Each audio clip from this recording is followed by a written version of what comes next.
Iran America front से बहुत बड़ी खबर है। और यह खबर क्या है? ईरान के विदेश मंत्री अब्बास अराक्ची ने दरअसल एक बड़ा दावा किया है। गलत खुफिया जानकारी से अमेरिका फंस गया है। गलत खुफिया इनपुट जो मिले उसने अमेरिका को फंसा दिया है, ये अराक्ची कह रहे हैं। अमेरिका को मोसाद से गलत खुफिया इनपुट मिले।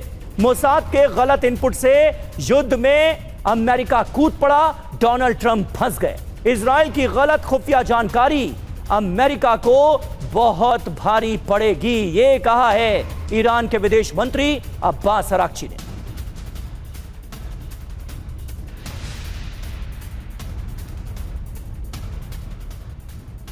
तो क्या जिस तरह से ईरान के विदेश मंत्री दावा कर रहे हैं कि गलत खुफिया इनपुट दिए गए और मोसाद की तरफ से गलत जानकारी दी गई, तो क्या ईरानी फ्रंट पर बुरी तरह से फंस चुके हैं ट्रंप?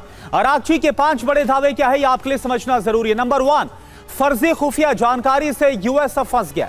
नंबर 2, ईरान की क्षमता का गलत आकलन किया गया, गलत असेसमेंट हुआ है। नंबर 3, यूएस को मोसाद से गलत खुफिया इनपुट मिले, यह अब्बास अराक्ची की तरफ से दावा है ईरान के विदेश मंत्री। इजराइल की गलत खुफिया जानकारी से युद्ध हुआ है, यानी युद्ध के लिए जिम्मेदार भी मोसाद ही है, उसकी गलत जानकारी है। गलत खुफिया इनपुट से युद्ध में अमेरिका की तरफ से बड़ी चूक हुई है। अब अराक्ची की चेतावनी क्या है? होर्मुज से दूर रहे ट्रंप, दखल अब भारी पड़ेगा।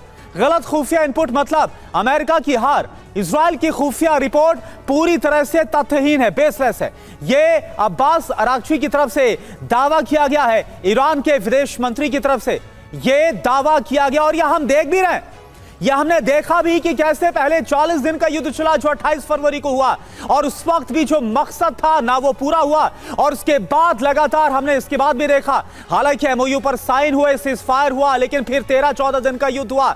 और कैसे इस युद्ध से लगातार छटपटाते हुए डोनाल्ड ट्रंप नजर आ रहे हैं और युद्ध लंबा खिंचता हुआ नजर आ रहा है। Lieutenant general Sanjay Kulkarni sir हमारे साथ है। संजय कुलकर्णी सर, एक बात बताइए, ये तो हम देख ही रहे हैं कि युद्ध किस तरह से लंबा खिंच रहा है और डोनाल्ड ट्रंप पर दबाव बढ़ता हुआ नजर आ रहा है।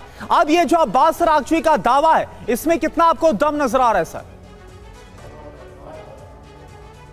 कोई शक नहीं कि जो वो कह रहे हैं ईरान के फॉरेन मिनिस्टर बिल्कुल सही कह रहे हैं, क्योंकि वो बार बार इस बात को कह रहे हैं कि फेक न्यूज़ नहीं, फेक इंफॉर्मेशन से भी अमेरिका को डरना चाहिए था। और अब वो बार बार इस बात को दोहरा रहे हैं कि स्ट्रेट ऑफ होर्मुज को लेकर के जो अफवाहें फैलाई जा रही हैं कि वो अमेरिका के कब्ज़े में है, वो बिल्कुल ही गलत है। और वो दावा करते हैं कि अगर कोई हिम्मत करता है तो स्ट्रेट ऑफ होर्मुज से गुजरने की कोशिश करे।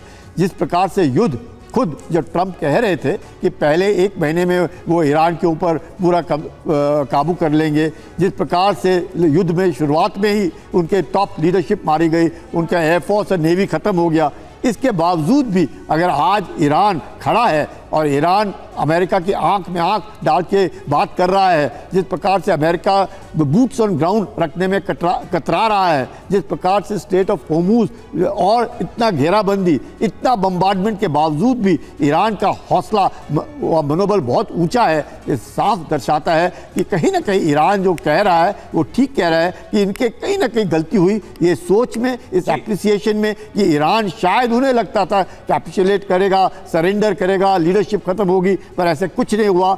IRGC ने जिस माफिक अपने टॉप लीडरशिप के खत्म होने के बाद भी पूरे ईरान को इकट्ठा रखा, अपने झंडे के नीचे रखा, ये बहुत बड़ी काबिले तारीफ। सही बात है। मनीष झा हमारे साथ जुड़ गए हैं कुछ ताजा खबरों के साथ। मनीष, ये बात जरा बताइए, ईरान की तरफ से ये जो बयान आया है ये कितना प्रैक्टिकल नजर आ रहा है? क्या आपको भी लगता है कि ऐसा ही हुआ है?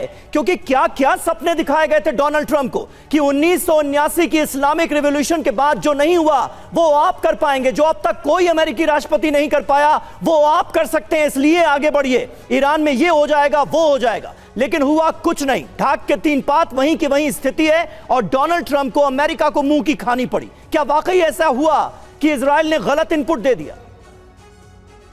देखिए, इजराइल तो चाहता ही था कि अमेरिका ईरान पर हमला करे और उस मामले में इजराइल को कामयाबी हासिल हुई। रही बात ईरान की, तो देखिए ईरान ने इस आशंका के मद्देनजर पिछले कई सालों से एक तैयारी की थी और उस तैयारी का परिणाम था कि ईरान ने लंबी दूरी के बैलिस्टिक मिसाइल्स रखे थे और जिसके जरिए वो लगातार अमेरिका से के सहयोगी देशों पर हमला करने में कामयाब हुआ।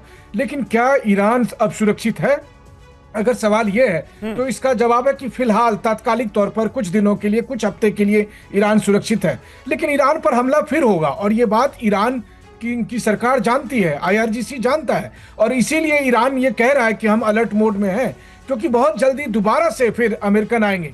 ये मसला डोनाल्ड ट्रंप का नहीं है। डोनाल्ड ट्रंप बस इस मामले में यही थे कि पिछले कई प्रेसिडेंट को प्रधानमंत्री नेतन्याहू मनाते रहे कि आप युद्ध करिए, आप युद्ध करिए, लेकिन ओबामा हो, बाइडन हो, सबने हमला करने से मना कर दिया था और ट्रंप उस ढांचे में आ गए। लेकिन दोबारा से अब जब ये स्थिति आ गई है कि अमेरिकन ताकत एक्सपोज हो गई है, तो अमेरिकी सेना दोबारा से अटैक करेगी। ईरान उसकी तैयारी कर रहा है। होम ग्राउंड होने के ईरान को एडवांटेज मिले हैं, और लेकिन इसका मतलब ये नहीं है कि ईरान आज की तारीख में ये कह सकता है कि अब किसी भी अमेरिकी हमले का वो मुकाबला कर सकता है, क्योंकि हमें ये नहीं भूलना चाहिए कि 28 फरवरी के हमले में ईरान ने एक बड़ी कीमत चुकाई है, जब उनके सुप्रीम लीडर समेत तमाम बड़े पॉलिटिकल और मिलिट्री लीडरशिप की जाने गई। बिल्कुल, ये हमने देखा ही है कि कैसे ईरान को एक जो बड़ा नुकसान है वो उठाना पड़ा ही है।